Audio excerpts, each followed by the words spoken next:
Pagué miles con mi herencia para la fiesta de aniversario de mis suegros. Me dijeron, no eres bienvenida, no eres de la familia. Así que los eché y usé el lujoso lugar para celebrar con la gente que sí me ama. Si aún no estás suscrito al canal, haz clic en el botón de suscripción y activa la campanita para no perderte ninguna de nuestras historias. Tu apoyo significa todo para nosotros. Si esta historia te parece interesante, déjale un like. También me encantaría saber de qué ciudad eres. Déjanos el nombre de tu ciudad en los comentarios. Ahora empecemos con la historia. Mi nombre es Elara. Tengo 32 años y soy arquitecta. Mi vida, en teoría, es un plano bien ejecutado. Una carrera que amo, una independencia que valoro y un matrimonio de 5 años con Leonardo. Un hombre cuyo amor es el cimiento sobre el que construyo cada día.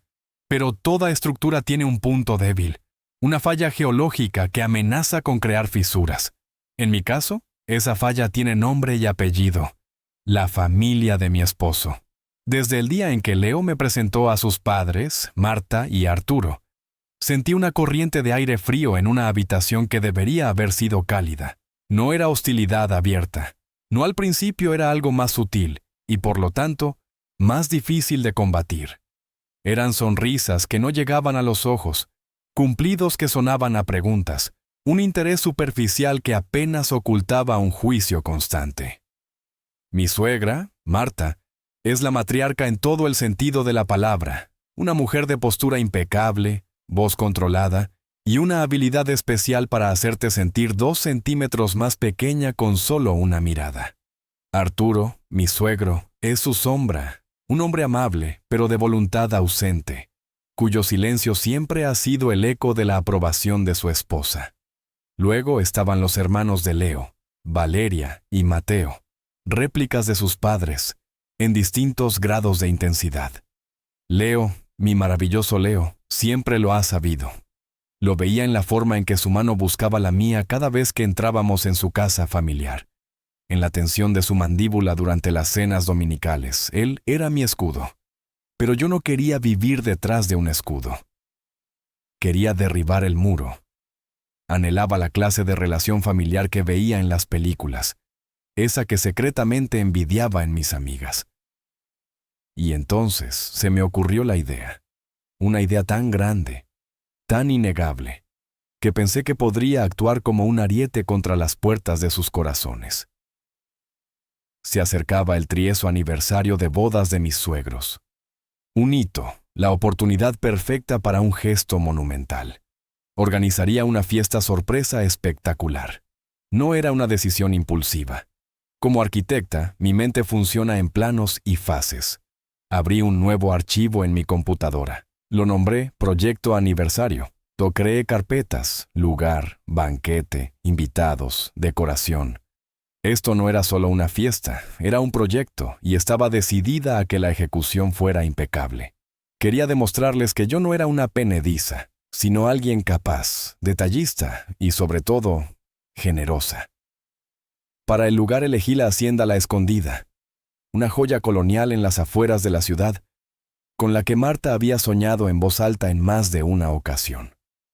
Para el banquete, contacté a un chef de renombre. La lista de invitados la elaboré con la precisión de un cirujano, investigando viejos amigos y familiares a los que sabría que a mis suegros les encantaría ver, especialmente a aquellos que necesitaban para mantener su estatus social. Y luego venía la parte más importante, la financiación. El proyecto era ambicioso y costoso. Tenía mis ahorros, por supuesto, pero sentía que este gesto necesitaba algo más personal, un sacrificio que demostrara la profundidad de mi compromiso. Así que tomé una decisión que me hizo temblar un poco. Usaría una parte significativa de la herencia que mi abuela me había dejado.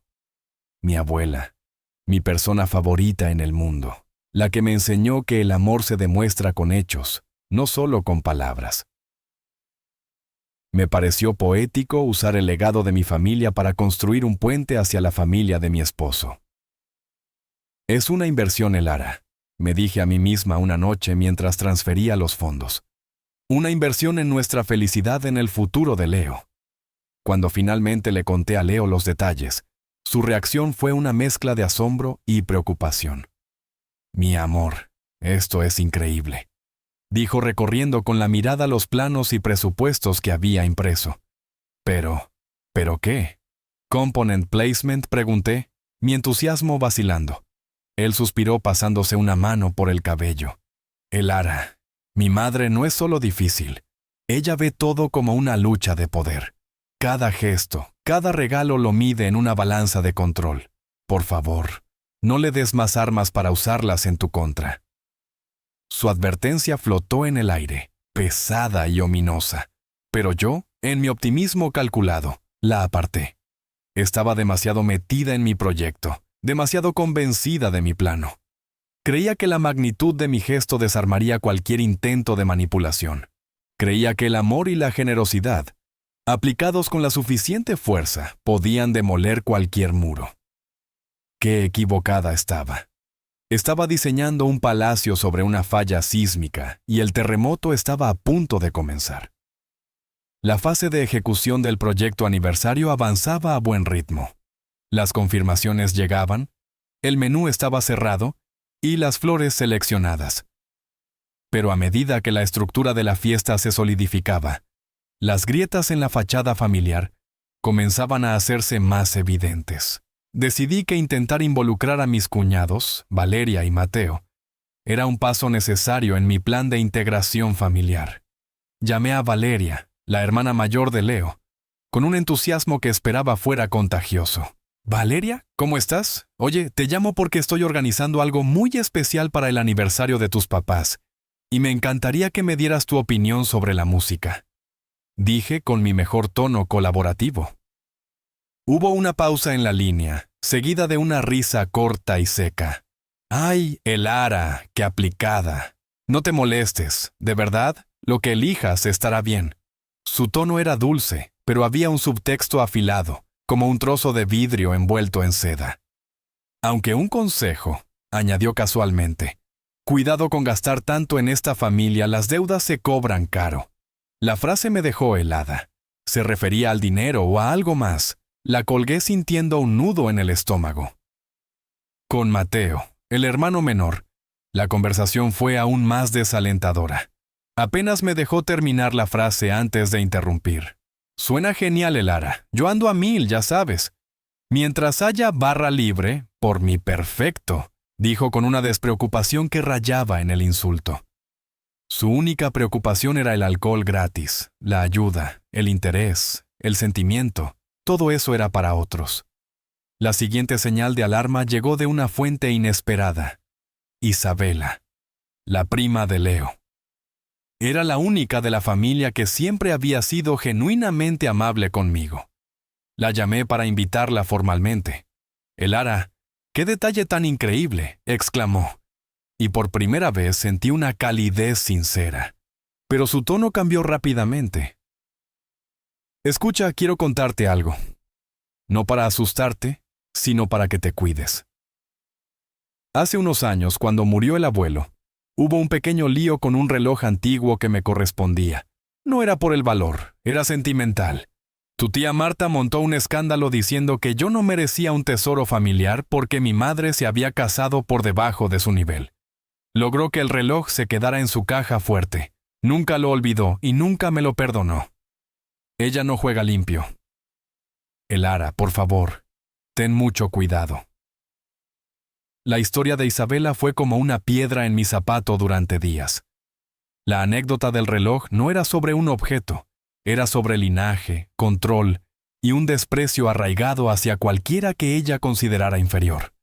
Y yo sabía, en el fondo, que así era como me veía a mí. Fue entonces cuando decidí compartir todos los detalles con mi mejor amiga, Sofía. Sofía no era solo mi amiga del alma, era una abogada brillante, con una mente tan afilada como su sentido del humor. Nos sentamos en la cocina de mi casa, con los planos de la hacienda extendidos sobre la mesa. Le conté todo, la fiesta, la herencia de mi abuela, las conversaciones con Valeria e Isabela, mis miedos. Ella escuchó pacientemente dando sorbos a su café. Cuando terminé, Me miró fijamente. Ok, dijo, dejando la taza sobre la mesa con un golpe seco. El gesto es espectacular, romántico, generoso, casi de película. Hizo una pausa y también es increíblemente arriesgado. Eres una arquitecta entrando en una demolición sin casco. Sonreí débilmente. Lo sé. No, no lo sabes, replicó ella, su tono ahora serio. Esto no es un malentendido familiar, Elara. Esto es una campaña estratégica de una narcisista, así que vamos a tratarlo como tal. Se inclinó sobre la mesa. Mi consejo profesional y de amiga. Documenta todo. Guarda cada factura, cada correo electrónico. Cada vez que hables con ellos y digan algo raro, anótalo en un diario. La fecha, la hora, las palabras exactas. ¿No crees que es exagerado?, pregunté. Con gente como tu suegra, sentenció. Nada es exagerado. Considera esto tu póliza de seguro. Ojalá no la necesites, pero si el edificio se derrumba, te alegrarás de tenerla. Seguí su consejo. Esa noche creé un nuevo documento en la carpeta del proyecto aniversario. Lo titulé Bitácora y empecé a escribir la advertencia de Leo. La frase de Valeria sobre las deudas. La historia del reloj de Isabela. Mientras escribía, una sensación de frío me recorrió la espalda. Me di cuenta de que no solo estaba planeando una fiesta, sin saberlo, estaba construyendo un caso. El día antes de la fiesta llegó cargado de una electricidad palpable. Era el momento de revelar la sorpresa, de encender la mecha de mi gran gesto. Leo y yo condujos hacia la casa de sus padres. Él estaba tenso, sus nudillos blancos sobre el volante. Yo, por mi parte, sentía una extraña mezcla de nerviosismo y una resolución casi desafiante. Llevaba una botella de vino de una cosecha especial, un pequeño preludio del festín que les esperaba. Al entrar, nos encontramos con una escena que parecía montada. Marta y Arturo estaban en la sala, pero también Valeria y Mateo, sentados en el sofá con una expectación apenas disimulada. Incluso una tía lejana, hermana de Marta, estaba de visita. La audiencia estaba completa. ¡Qué sorpresa!, dijo Marta, aunque su sonrisa no engañaba a nadie. Nos saludó con besos al aire. Después de los saludos de rigor y una pequeña charla insustancial, tomé aire. Era ahora o nunca. Bueno, en realidad nuestra visita tiene un motivo muy especial. Comencé. Mi voz un poco más alta de lo normal. Mañana es su 30º aniversario y hemos querido organizar algo para celebrarlo. La cara de Marta se iluminó con un interés genuino. «De verdad, Leo, hijo, no tenías por qué», exclamó dirigiéndose únicamente a él, ignorándome por completo. Leo, fiel a su honestidad, intervino de inmediato. «Mamá, la idea, la organización, absolutamente todo, ha sido de Elara. Ella ha trabajado en esto durante meses para darles una sorpresa increíble. El cambio fue instantáneo y brutal. Fue como ver el sol eclipsado en un segundo. La sonrisa de Marta se congeló, se resquebrajó y se desvaneció, reemplazada por una máscara de hielo. Me miró, y por primera vez su desdén no estaba velado. Era una mirada desnuda, evaluadora, que me recorrió de la cabeza a los pies, como si fuera un objeto defectuoso. Luego soltó una risa. No era una risa alegre, sino un sonido corto, perspectivo, casi un bufido. «Ah, Elara», dijo paladeando mi nombre como si fuera una medicina amarga. «¡Qué detalle!». Se levantó y caminó lentamente por la habitación, como una reina inspeccionando su corte. Su hermana la miraba asintiendo sutilmente. «Pero me temo que has cometido un pequeño error de cálculo». Se detuvo frente a mí. Su voz bajó volviéndose afilada como el hielo. «Verás, querida, hay una diferencia fundamental que quizás por tu origen no comprendes del todo». Cada palabra era una pequeña puñalada. «Una cosa es el dinero que sé que tu familia tiene. Cualquiera puede firmar un cheque, pero otra muy distinta es la clase, el linaje, la sangre». Hizo un gesto abarcando la habitación a su esposo, a sus hijos, a su hermana. «Esto», dijo, «es una familia. 30 años de historia, de un apellido, de unas raíces, y mañana celebramos eso, la integridad de nuestro legado. Me miró directamente a los ojos. El veneno final estaba a punto de ser inyectado. Tú eres la esposa de mi hijo, un título legal. Pero nunca serás familia. Tu presencia en una celebración tan íntima, tan nuestra, simplemente no es apropiada. Agradecemos el gesto. Por supuesto, añadió con una sonrisa torcida que era la cosa más cruel que había visto en mi vida. Pero no serás bienvenida. No serás bienvenida. Las palabras quedaron suspendidas en el aire, pesadas, tóxicas. El mundo pareció ralentizarse. Escuché el zumbido de la sangre en mis oídos. Busqué con la mirada a Leo, que estaba pálido, boquiabierto, como si le hubieran dado un puñetazo. Miré a Arturo, mi suegro, que desvió la vista hacia una pintura en la pared, estudiando sus pinceladas con un interés repentino y cobarde. Miré a Valeria y Mateo. No había sorpresa en sus rostros, solo una mal disimulada satisfacción. Valeria tenía una pequeña sonrisa triunfante en los labios. La humillación fue una ola física que me golpeó dejándome sin aire. No era solo el rechazo, era la premeditación, la crueldad calculada, el escenario montado, la audiencia presente. Me habían desnudado y azotado en público. La herencia de mi abuela, mi esfuerzo, mi esperanza, todo reducido a cenizas por su desprecio aristocrático.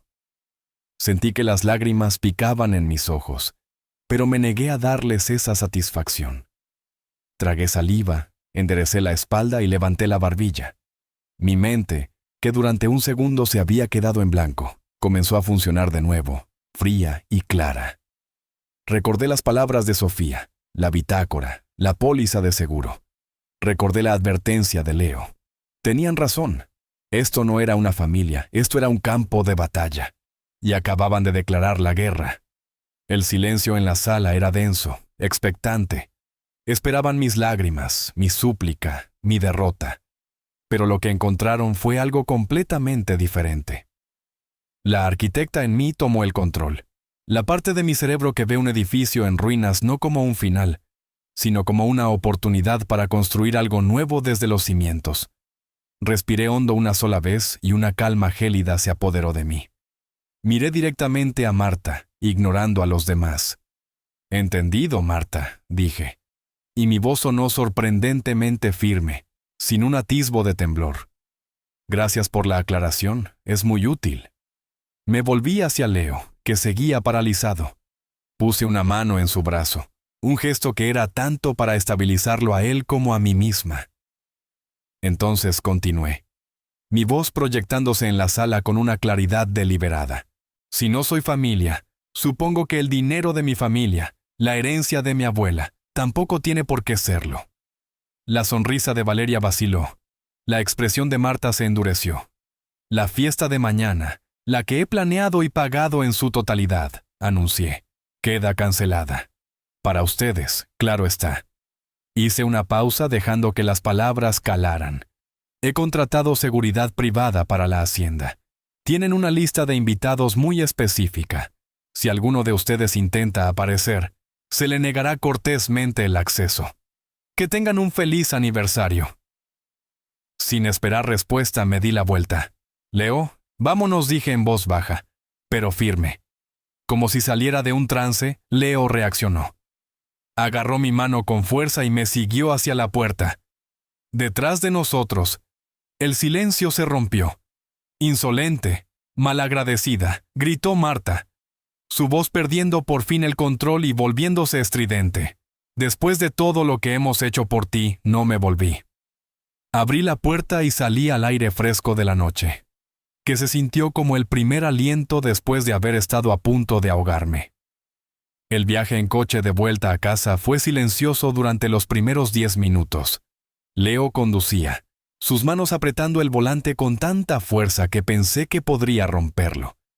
Yo miraba por la ventana viendo las luces de la ciudad pasar como manchas borrosas. No estaba llorando, estaba pensando, planeando, reestructurando. Finalmente saqué mi teléfono, Mi pulgar se movió con rapidez sobre la pantalla. La primera llamada fue para Sofía, contestó al segundo tono. ¿Y bien, cómo fue la revelación? Tal como pronosticaste, dije, mi voz plana. Peor, de hecho, me humillaron. Me dijeron que no era bienvenida. Escuché a Sofía soltar una palabrota en voz baja. Esos lo siento tanto. Eli, ¿estás bien? Lo estaré, respondí. Escucha, necesito tu ayuda. La de la estratega, la abogada, la amiga, lo que sea. Dime. La fiesta sigue en pie, pero el tema ha cambiado. Ya no es un aniversario, es una celebración. Una celebración de la gente que sí me considera familia. Necesito que me ayudes a coordinar, a llamar a nuestra gente, a asegurarnos de que sea la mejor fiesta que esta ciudad haya visto. Sofía se quedó en silencio un segundo, y luego soltó una carcajada de pura admiración. Así se habla, desgraciada. Me encanta. Esta no es una retirada, es un contraataque. Cuenta conmigo. ¿Cómo la llamaremos? La fiesta de la familia elegida, dije, y al decirlo sentí una oleada de poder. Joder, es perfecto, dijo Sofía. Ok, cuelga, dame una hora. Empiezo a movilizar a las tropas. Colgué y me sentí más ligera. El dolor seguía ahí, un hematoma profundo en mi alma, pero ahora estaba cubierto por una capa de determinación. Miré a Leo. Había detenido el coche en un mirador con vistas a la ciudad. Lo siento tanto, Elara, susurró su voz rota. Tenía que haberte protegido más. Tenía que haberlos detenido. No es tu culpa, Leo, dije, y lo decía en serio. Son quienes son, pero a partir de hoy las cosas van a cambiar. Él asintió con los ojos llenos de una mezcla de dolor y alivio. Lo que tú decidas. Estoy contigo. Al 100%. Bien, dije, porque necesito que empieces a llamar a tus amigos, a los de verdad, a los que no soportan a tu madre. Una pequeña sonrisa apareció en su rostro. Esa es una lista sorprendentemente larga. Mientras él empezaba a hacer sus llamadas, mi teléfono vibró. Era un mensaje de Isabela, la prima de Leo. Elara, no sé qué pasó, pero acabo de escuchar a Valeria en el teléfono con mi madre, riéndose y presumiendo de cómo pusieron a esa revista en su lugar. Son crueles. Por favor, dime que estás bien. Si necesitas algo, cualquier cosa, estoy aquí. Le escribí una respuesta rápida. Estoy mejor que bien. Y sí, necesitaré tu ayuda. ¿Estás libre mañana por la noche?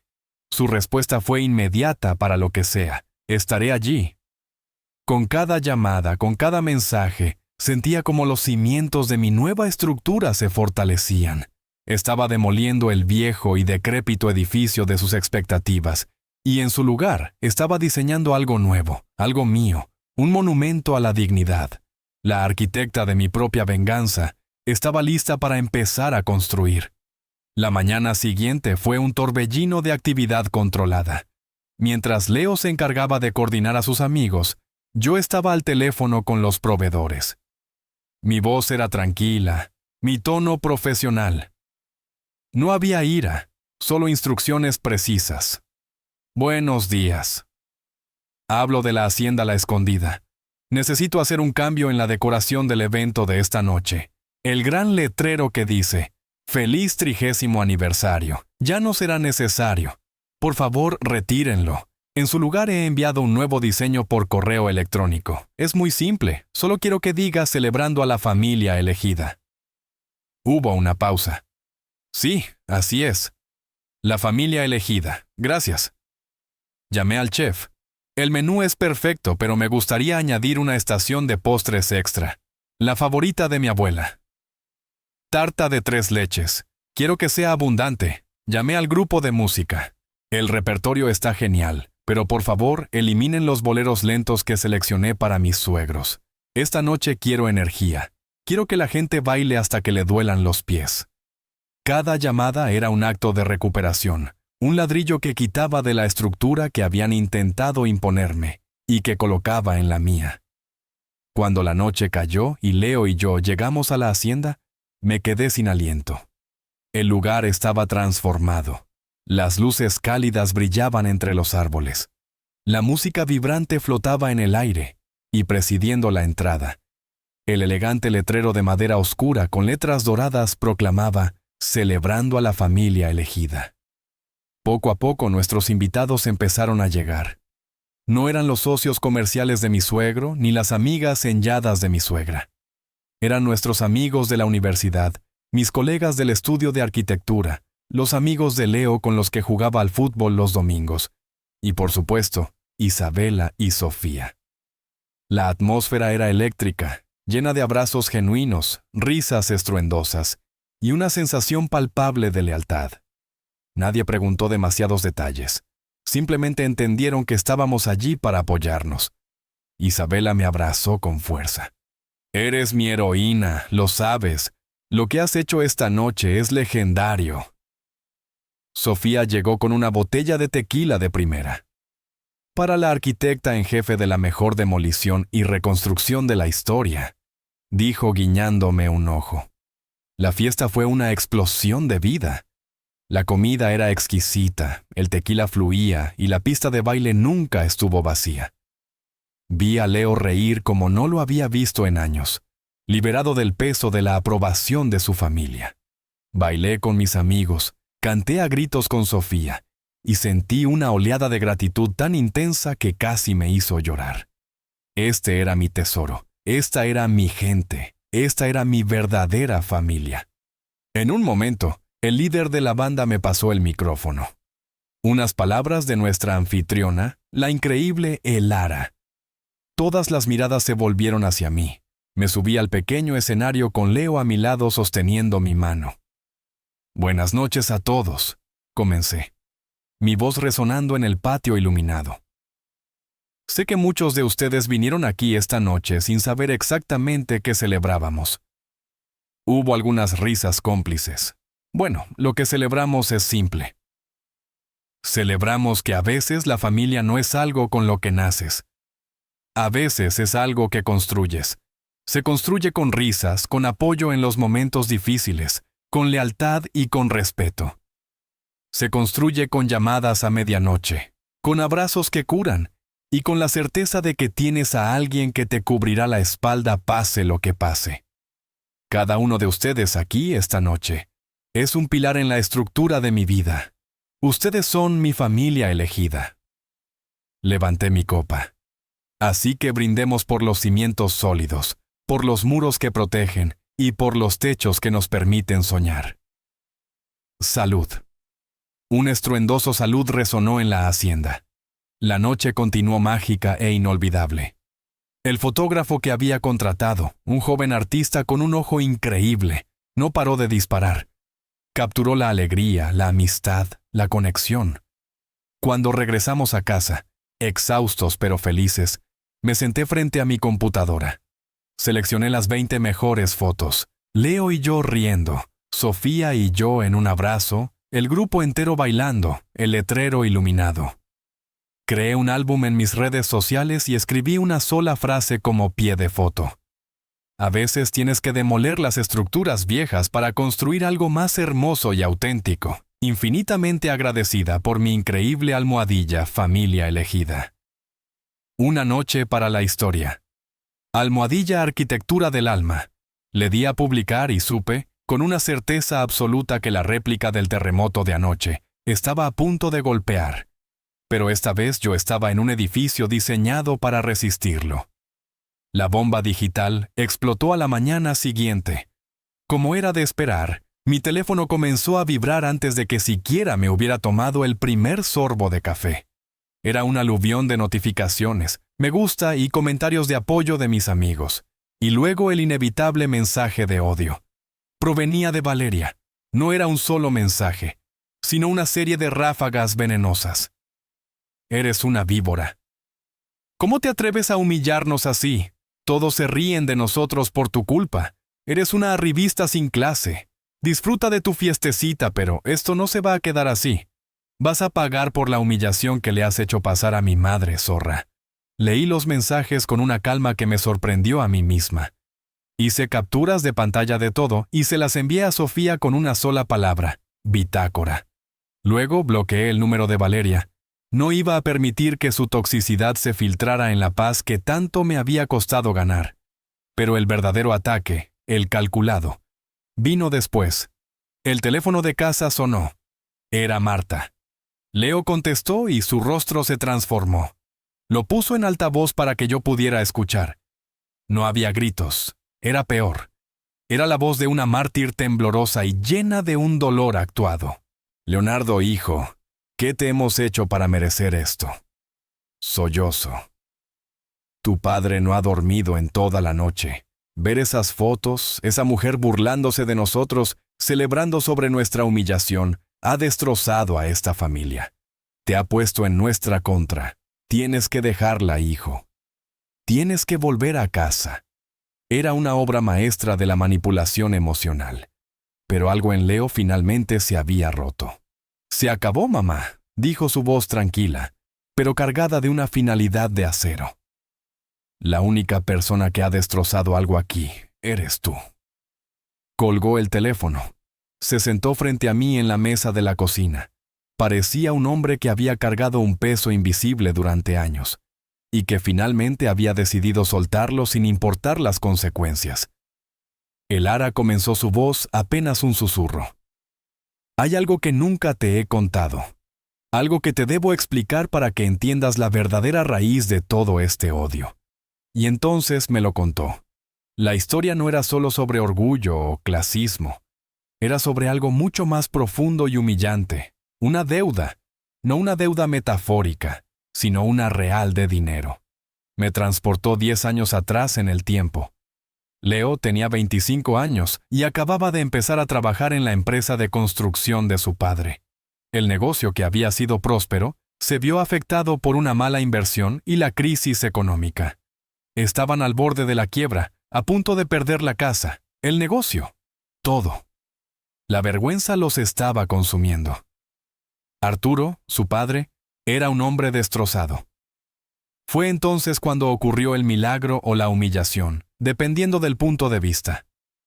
Mi padre, un empresario respetado y amigo lejano de un socio de Arturo, se enteró de la situación.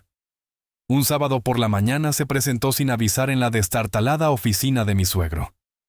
Leo me describió la escena con un detalle doloroso, como si la estuviera viendo de nuevo. Yo estaba allí, el ara.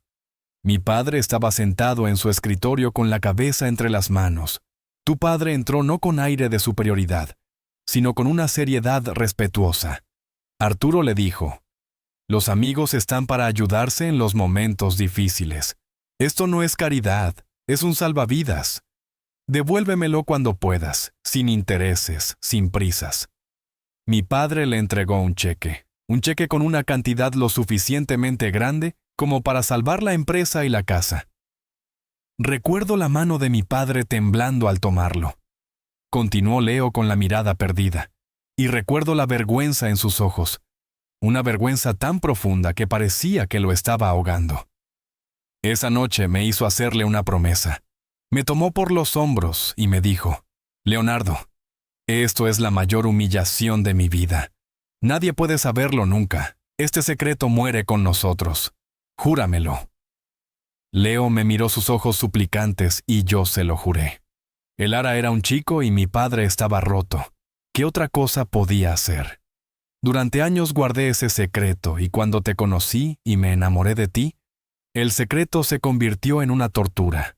Porque para mi familia, especialmente para mi madre, tú no eras solo eras la hija del hombre que los había salvado. Eras un recordatorio andante de su fracaso, de su debilidad. Su odio no era hacia ti, era hacia ellos mismos, proyectado en ti. Todo encajó. Las miradas, los comentarios, el desprecio. La frase de Valeria sobre las deudas que se cobran caro. No era solo clasismo, era una herida narcisista tan profunda que se había infectado, convirtiéndose en un odio purulento. Me odiaban porque mi mera existencia era un espejo de su propia vergüenza. Leo, susurré, abrumada por la revelación. No se lo merecían, dijo él, su voz endureciéndose. No merecían la ayuda de tu padre entonces, y no merecen tu bondad ahora. Usaron la generosidad de tu familia como una excusa para crucificarte. Se acabó. Esa promesa que le hice a mi padre la rompieron ellos en el momento en que te humillaron. Ya no les debo nada. El fantasma que había acechado a su familia durante una década acababa de ser expuesto a la luz. Y ahora que lo veíamos claramente, sabíamos que nuestra siguiente batalla no sería para defendernos, sino para acabar con él para siempre. La confrontación final no tardó en llegar. No fueron tan sutiles como para llamar primero. Al día siguiente, un domingo por la tarde, el timbre de nuestra puerta sonó con una insistencia agresiva. Miré por la mirilla, y allí estaban Marta, Arturo, Valeria y Mateo, un frente unido de furia y victimismo. «No abras», susurró Leo. «Al contrario», respondí, mi voz tranquila. «Es hora de demoler este edificio de una vez por todas, pero lo haremos en nuestro terreno y con nuestras reglas». Abrí la puerta. Marta intentó pasar por encima de mí como si fuera la dueña de la casa. «Tenemos que hablar con nuestro hijo», espetó sin mirarme. Puse un brazo para bloquearle el paso, una barrera física que la sorprendió. Primero dije con una calma deliberada: «Están en mi casa». Segundo: «Si quieren hablar con mi esposo, me hablan a mí también». Y tercero: «Se quitarán los zapatos. Acabo de limpiar». Se quedaron boquiabiertos, descolocados por mi audacia. Tras un segundo de vacilación, entraron dejando sus zapatos en la entrada como escolares regañados. Era una pequeña victoria, pero simbólica. Les había quitado el control desde el primer segundo. Se plantaron en medio de mi sala de estar, un espacio que yo había diseñado para ser abierto, luminoso y pacífico, y que ahora se sentía contaminado por su presencia. Marta, recuperando la compostura, comenzó su ataque. «Leonardo, no sé qué clase de brujería te ha hecho esta mujer, pero has perdido el juicio.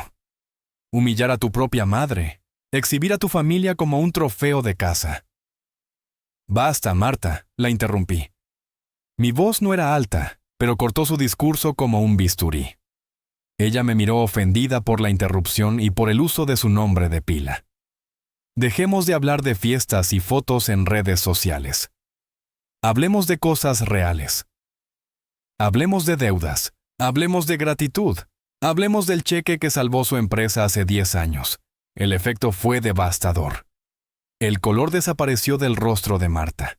Valeria jadeó. Mateo parecía genuinamente confundido, pero la reacción más importante fue la de Arturo. Se quedó completamente inmóvil como una estatua de sal. «No sé de qué estás hablando», siseó Marta intentando recuperar el control, pero su voz temblaba. «Oh, yo creo que sí lo sabe». Continué implacable. «Sabe perfectamente que durante 5 años he intentado ganarme un lugar en esta familia, sin entender por qué me trataban como a una enemiga. Ahora lo entiendo. No es a mí a quien odian. Odian el recuerdo de su propio fracaso. Odian que mi familia, la familia que tanto desprecian, les tendiera la mano cuando estaban a punto de ahogarse». Valeria saltó. «Mientes. Y mi padre nunca aceptaría la caridad de nadie». «Ah, no», dijo una nueva voz. Era Leo. Había salido silenciosamente de la habitación y ahora regresaba.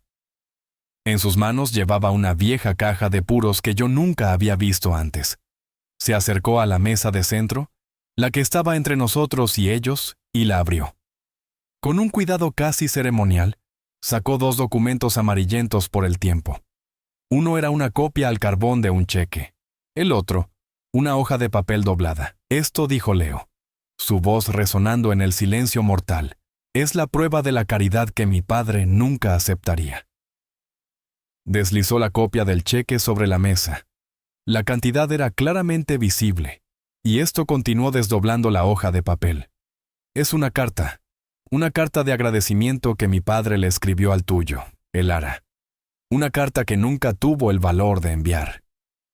La colocó junto al cheque. La caligrafía de Arturo, temblorosa y llena de tachaduras, era un testimonio silencioso de su humillación y su gratitud. «He guardado tu secreto, papá», dijo Leo, mirando a su padre por primera vez.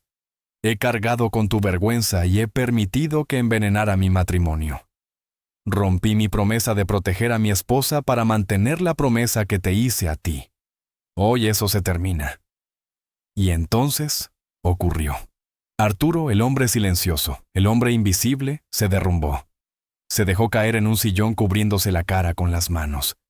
Y unos sollozos secos y desgarradores comenzaron a sacudir su cuerpo. «Lo siento», susurró entre sollozos. Tenía tanta vergüenza. Ese fue el golpe de gracia.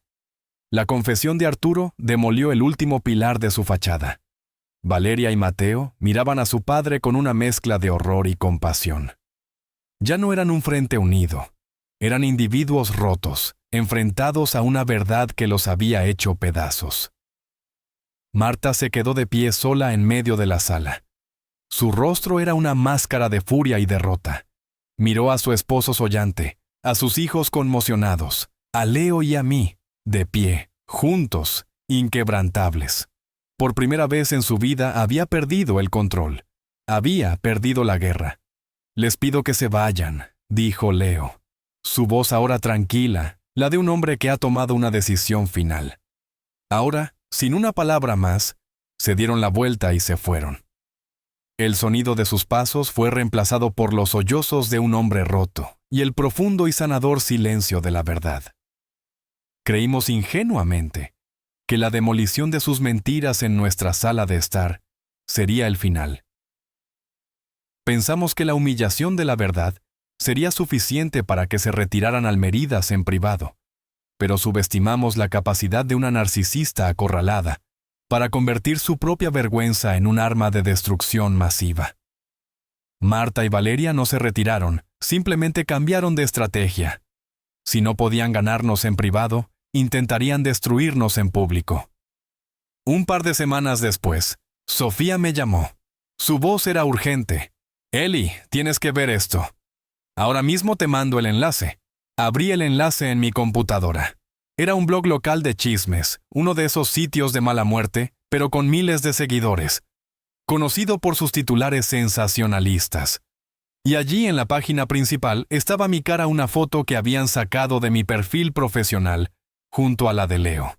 El titular me revolvió el estómago. La arquitecta caza fortunas. Como una esposa ambiciosa está destruyendo un imperio familiar desde dentro. El artículo era una obra maestra de la difamación, firmado por un tal chismógrafo urbano. Citando fuentes cercanas a la familia, contaba una historia completamente fabricada. Según el blog, yo era una escaladora social que había investigado a la familia de Leo, descubierto una antigua deuda de honor y seducido a Leo con el único propósito de infiltrarme. La fiesta de la familia elegida no era una celebración, sino mi primer acto de guerra, una humillación pública diseñada para aislar a Leo de su familia y tomar el control de la empresa. Me pintaban como una viuda negra, una manipuladora maestra que había planeado cada movimiento durante años. Estaba tan bien hilado, mezclando medias verdades con mentiras absolutas, que por un segundo sentí que el suelo desaparecía bajo mis pies. Era mi peor pesadilla hecha realidad. El que dirán, esa fuerza cultural tan potente, se había convertido en un monstruo que amenazaba con devorarme. «Es Valeria», le dije a Leo, mi voz temblando de rabia. Solo ella podría ser tan vil. Las consecuencias fueron inmediatas. El teléfono de Leo no paró de sonar. Eran socios comerciales, inversores, preguntando con cautela si todo estaba en orden. Algunos cancelaron reuniones. El artículo, como un virus, se estaba esparciendo por los círculos sociales y empresariales. La reputación de Leo, construida con años de trabajo duro e integridad, estaba siendo manchada por una mentira anónima, pero el pánico inicial fue reemplazado por una ira fría y lúcida. Miré a Leo. «No vamos a escondernos, no vamos a dejar que ganen». Llamamos a Sofía, que ya había leído el artículo. «Esto ya no es un drama familiar, es un delito», dijo su voz de abogada tomando el control. «Difamación. Calumnias. Necesitamos a alguien especializado en litigios de medios. Conozco a la mejor. Se llama Regina Montes. Es un tiburón. Al día siguiente estábamos en la lujosa oficina de Regina Montes. Era una mujer de unos 50 años, elegante, y con una mirada que parecía capaz de ver a través de las paredes. Le contamos toda la historia desde el principio. Le mostramos la bitácora que había estado llevando, las capturas de pantalla de los mensajes de Valeria, la copia del cheque, la carta de Arturo. Regina escuchó sin interrumpir, tomando notas ocasionalmente. Cuando terminamos, se reclinó en su silla. «Bien», dijo, «no solo vamos a demandarlos por difamación, vamos a demostrar un patrón de acoso y extorsión emocional. Pero antes de que podamos atacar, ellos darán el siguiente paso». «¿Qué quieres decir?», preguntó Leo. «Esta publicación no es el final, es la preparación de la artillería», explicó Regina. «Están creando una narrativa pública para justificar su próximo movimiento y ese movimiento será legal. No tuvimos que esperar mucho». Una semana después, un mensajero entregó un sobre en nuestra casa. Dentro, un documento oficial. Eran los papeles de una demanda. Mis ojos escanearon el texto legal y mi corazón se detuvo. No nos demandaban por difamación, era mucho peor. Nos demandaban por fraude organizado y conspiración para el control ilícito de bienes. La demanda, presentada por Marta y Valeria como representantes de los intereses familiares, formalizaba la historia del blog. Alegaban que mi matrimonio era un fraude, una conspiración a largo plazo para usar la deuda de honor como palanca para tomar el control de la empresa familiar, y que el acoso a la familia era parte de mi estrategia para aislar a Leo y volverlo maleable. Me dejé caer en el sofá con los papeles temblando en mi mano. Era una declaración de guerra total. Habían llevado su mentira al sistema judicial, intentando usar el poder de la ley para destruirnos. Leo se arrodilló frente a mí y tomó los papeles de mi mano. Los leyó, su rostro endureciéndose con cada línea. Luego los arrojó sobre la mesa. «Bien», dijo. Su voz era un gruñido bajo. «Querían una guerra, van a tener una». La sala del tribunal era fría e impersonal, un escenario deliberadamente despojado de emoción. Pero para mí el aire estaba cargado con el peso de meses de angustia y lucha. A un lado, Marta y Valeria, vestidas de negro como si estuvieran de luto, con expresiones de víctimas agraviadas. Su abogado, un hombre de sonrisa resbaladiza, irradiaba una confianza arrogante. Al otro lado estábamos Leo y yo con Regina Montes a nuestro lado, tranquila y concentrada como un depredador esperando el momento justo para atacar. El abogado de Marta, el licenciado Figueroa, comenzó su presentación. Fue un espectáculo teatral. Pintó a Marta como una madre devota y a Valeria como una hija leal, aterrorizadas por la intrusa que había llegado para destrozar su familia. Usó mis publicaciones en redes sociales, sacándolas de contexto como prueba de mi campaña de humillación. Describió la fiesta de la familia elegida como un acto de crueldad pública, y mi éxito profesional como una fachada para ocultar mis verdaderas y siniestras intenciones. «Señoría», concluyó con voz dramática, «estamos ante un caso clásico de fraude matrimonial, una conspiración fríamente calculada para despojar a esta honorable familia de su patrimonio y su dignidad». Cuando le llegó el turno a Regina, se levantó con una calma que contrastaba con el melodrama de Figueroa. «Señoría», comenzó con voz clara y potente, «el licenciado Figueroa les ha contado un cuento de hadas muy entretenido, lleno de villanas y víctimas. Ahora, si me permite, yo les presentaré los hechos». Y así comenzó la demolición. Fue metódica, precisa y brutal. Primero, Regina presentó mi bitácora, el diario que había comenzado a escribir por consejo de Sofía. Lo presentó como prueba A. Aquí tenemos un registro contemporáneo de los eventos, escrito por la acusada mucho antes de que cualquier litigio fuera siquiera una posibilidad. Un registro que documenta un patrón de abuso emocional y exclusión, no de conspiración. Leyó extractos clave, la advertencia de Leo, la frase de Valeria sobre las deudas, la historia del reloj de Isabela. La confianza en el rostro de Figueroa comenzó a flaquear. Luego llamó a su primer testigo. Llamó al estrado a Isabela Torres. Isabela subió nerviosa, pero resuelta. Regina la guió a través de su testimonio. Isabela no solo relató la historia del reloj, sino que también testificó haber escuchado a Valeria y a Marta en múltiples ocasiones hacer comentarios despectivos sobre mi origen y mi falta de clase. Figueroa intentó desacreditarla en el contrainterrogatorio. ¿No es cierto que usted guarda rencor hacia su tía por una disputa familiar menor? Guardo rencor hacia la injusticia. ¿Licenciado? Respondió Isabela con firmeza. Y lo que le han hecho a Elara es una injusticia mayúscula. El siguiente movimiento de Regina fue el jaque mate. Señoría, la demanda se basa en la premisa de que mi clienta usó una deuda de honor como palanca. La defensa quisiera aclarar la naturaleza de esa deuda. Llamó a su siguiente testigo, Arturo Vargas. Mi suegro caminó hacia el estrado como un hombre que va al patíbulo. Estaba pálido y parecía haber envejecido 10 años. Regina le hizo preguntas sencillas sobre la crisis de su empresa. Luego le mostró una copia de la carta que él había escrito. Señor Vargas, ¿reconoce esta carta? Arturo asintió sin poder hablar. ¿Podría leer en voz alta la primera frase, por favor? Con voz temblorosa, Arturo leyó. Estimado amigo, no hay palabras para agradecer la generosidad y la decencia que ha mostrado a mi familia en nuestro momento más oscuro. Gracias, señor Vargas, dijo Regina suavemente. Generosidad y decencia.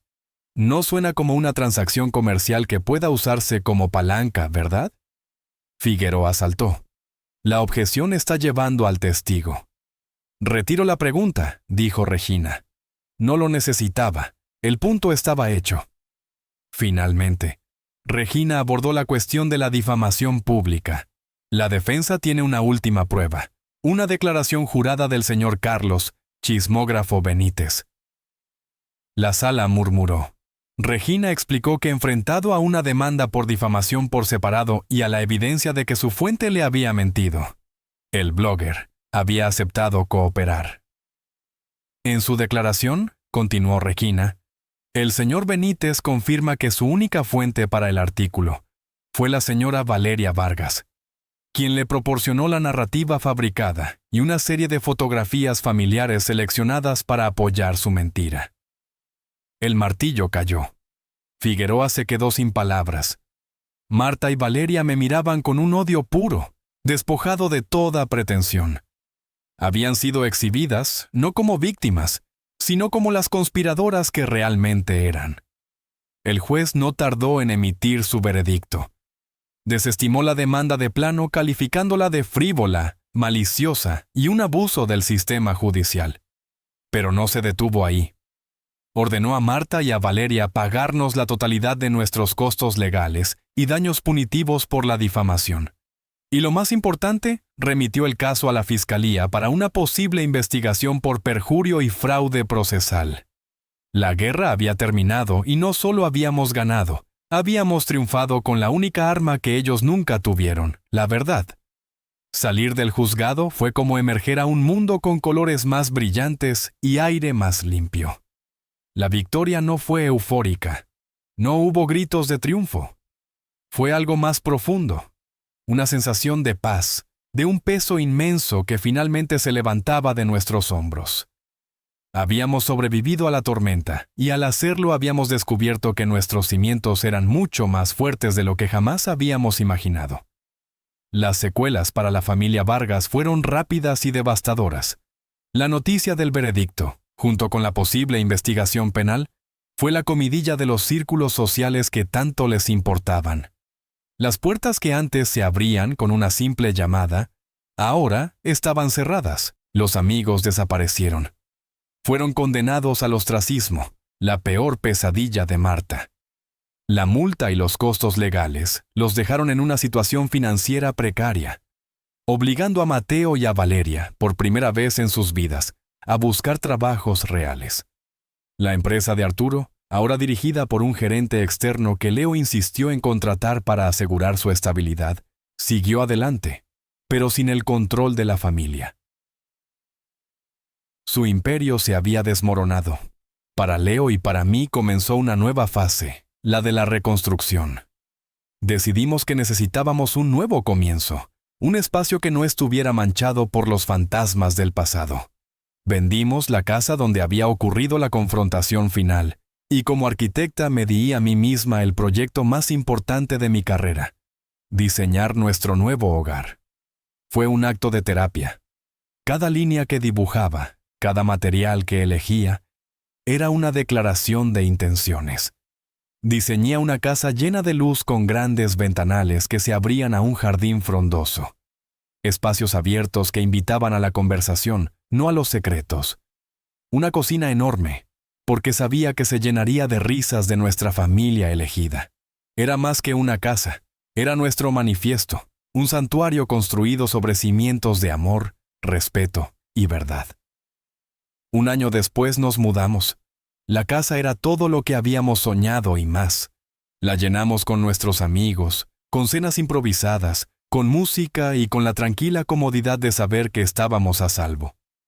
Una tarde, mientras revisaba el correo, encontré un sobre que destacaba entre las facturas y la publicidad.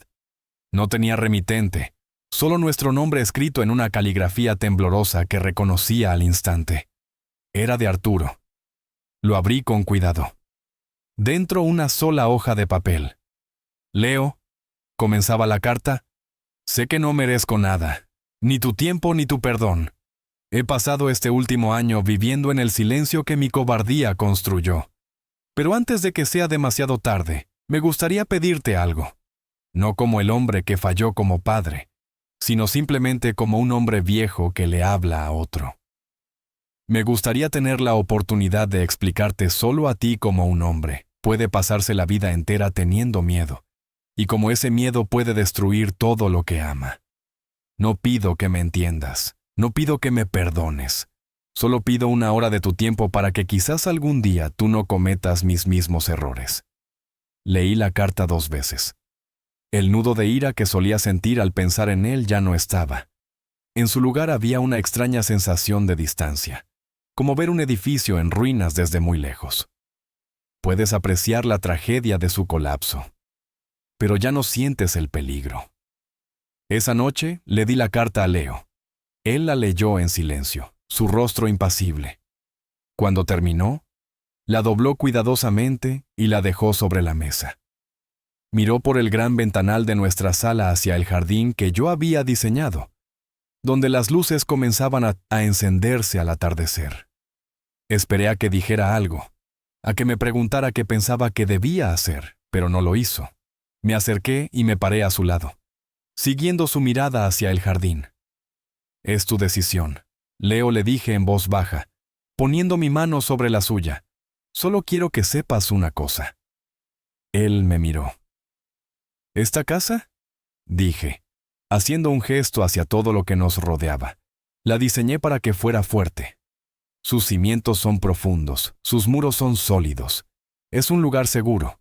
Está construida para soportar cualquier tormenta que venga de fuera y para dar paz a quienes viven dentro. Sea cual sea tu decisión, estamos a salvo aquí. Una pequeña sonrisa se dibujó en su rostro, la primera que veía desde que leyó la carta. Apretó mi mano. Lo sé, dijo. Se quedó un largo rato mirando el jardín con la carta sobre la mesa. No sé qué decisión tomó o si la ha tomado todavía, pero ya no importaba. El poder ya no estaba en la carta ni en el hombre que la escribió. El poder estaba en sus manos, en su libertad para elegir y en la paz de nuestro hogar, la estructura más hermosa que jamás habíamos construido. Yeah.